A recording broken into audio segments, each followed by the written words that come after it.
All right, so before we get on the road to go towards Kyushu over the holidays, I want to finish up what I've been working on here on our, let's say, I'm not quite sure what to call it, but a deck, indoor deck that connects to the sliding windows, that connects to right over here where we normally stack our wood. And then from there, I'll be working my way around to the outdoor kitchen area.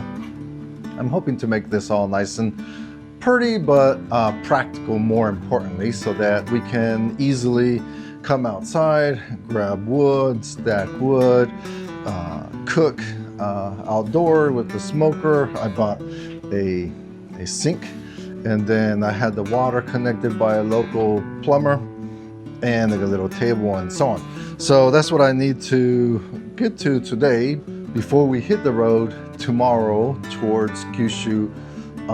We're just gonna bounce around. If you have been following us before, we have a camper van, a Toyota Hiace, which we enjoy a lot. We've had it for about 1.5 years now.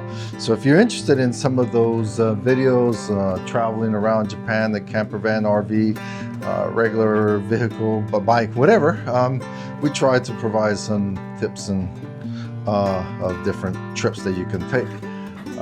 But in the meanwhile, if you're also curious, we live in the countryside of Japan. About 3 years ago, Facebook keeps reminding me that this house was totally stripped out. We did a total renovation of this former Akiya that was vacant for about 5 years. And we have been living in here ever since. And the whole Akiya topic is quite popular right now. You see a lot on Instagram and YouTube and so on. If you wish to learn a little bit of our process, check out some of our other videos. I try to be as honest and transparent as possible, not criticizing other people that tend to be on Instagram and selling and hyping up free houses and so on. That's not what we're about. There are many pros and cons to this. And again, I try to cover those as much as possible, not necessarily on this particular video. Yeah, here you go. Let me go ahead and give you a little glimpse of our camper van that we're going to be utilizing for our trip. As you can see right there, we have 2 solar panels that I installed myself, and then the one in the back is what came with by the conversion company, which happens to be Toy Factory, and ours is a Toys Box model. But we have been modifying it for our own needs and whatnot. So the other solar panels, if you're interested in how I installed it, but also more importantly, which is really a game changer, is the DC to DC converter. In particular, a Bluetooth to a Jackery, how I was able to connect it, and within 2-3 hours of driving, our Jackery 2000 plus in particular is charged it back up to 100%.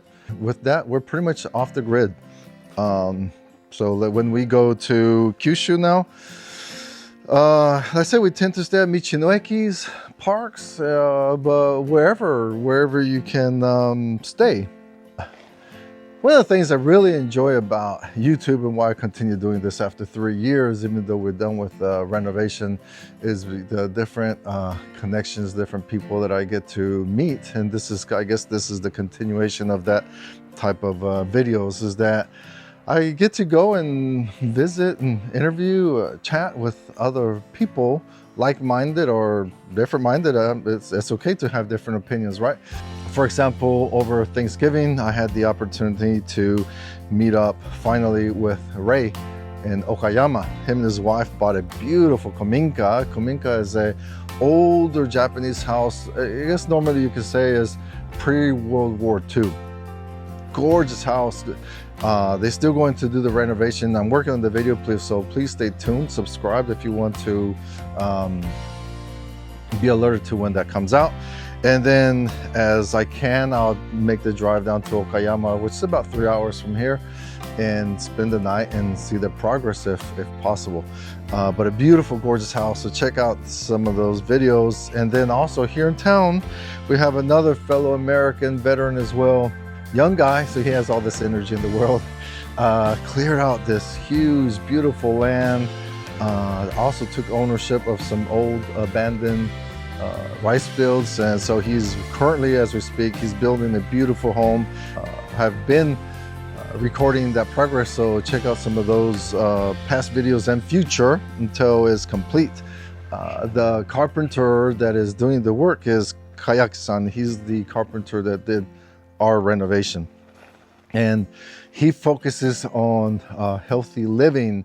So all the materials that he uses is natural materials for the most part. Cedar, beautiful. As you walk in the house, you can just smell the cedar. And then shikui, which is like a lime plaster, and stuff like that. So he builds really gorgeous houses. So really looking forward to seeing Wade's completed house and all the work that him and his family have put into it. And looking forward to having him here in town, because, you know, in Japan, in the countryside, yes, a huge problem with depopulation, and it's good to have young people move into the countryside. So, yeah, so let me go ahead and this I'm gonna keep on working here, finish up my mess, at least get it somewhat organized prior to hitting the road, and hopefully you enjoy the beautiful scenery of Kyushu. Kyushu is absolutely beautiful. We're going to go all the way down south to Kagoshima and then bounce around and just make our way back home on around New Year's. So, all right, folks, so hopefully you enjoy it. Again, if you're interested in this type of content, anything Japan related, if you have a cool story that you wish to share, hit me up, and the description below as my point of contact is there. Or if you know of someone, yeah, let me know, and I would gladly, if I can, jump in the van. And I don't need much. As a matter of fact, I don't need anything. We can stay anywhere that I can find a spot to legally park. So that's a beautiful part of it, and I enjoy it. So, all right, folks, have a great day.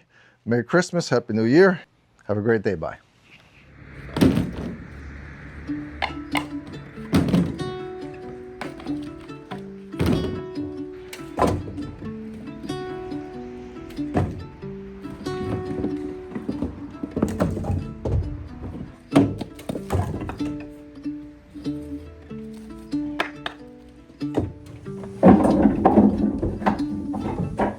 One of the improvements I'm going to do here is also put a siding right here to keep the wood from falling off, and right here a little ledge to keep the wood chips from falling this way. And then I'm going to make a little opening right here so that I can just sweep it out and collect it on the little pan that I'm going to put on the bottom.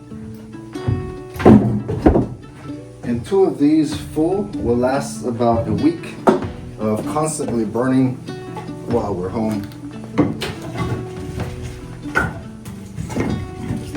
And we do use the electric heater somewhat, but only short periods of time, like when we started up first in the morning just to get the nippiness out.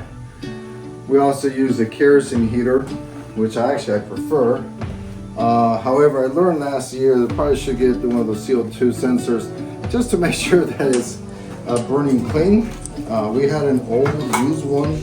We actually bought used, went cheap, and then later realized that probably wasn't the best idea. But once I bought this other one, it actually burns pretty clean.